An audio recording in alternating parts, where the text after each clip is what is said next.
ያለምን ኃጢአት የሚያስወግድ እነሆ የእግዚአብሔር በግ ነዋ በግኡ ለእግዚአብሔር ዘይአትት ኃጢአተ ዓለም። ያለምን ኃጢአት የሚያስወግድ የእግዚአብሔር በግ በእርሱ የሚያምን ሁሉ የዘላለም ሕይወት እንዲኖረው እንጂ እንዳይጠፋ እግዚአብሔር አንድያ ልጁን ሰጠ።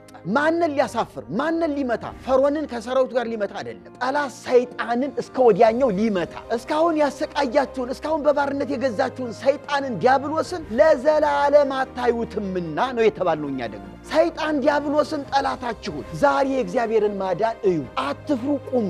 ስለዚህ ስቅለትን ስናከብር የሐዘን ቀን አውጀን አይደለም፣ የልቅሶ ቀን አውጀን አይደለም።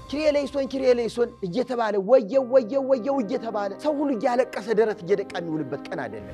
ለምንድን ነው ደረት የምንደቀው? የዲያብሎስ ከተማ እየፈረሰ የዲያብሎስ መንደር እየወደመ እያንዳንዷ የደም ጠብታ የሲኦልን ነፍሳት እየተፋች በእያንዳንዱ የደም ጠብታ ዲያብሎስ እየተቃጠለ የዲያብሎስን ሥራ ሊያፈርስ የእግዚአብሔር ልጅ ተገለጠ።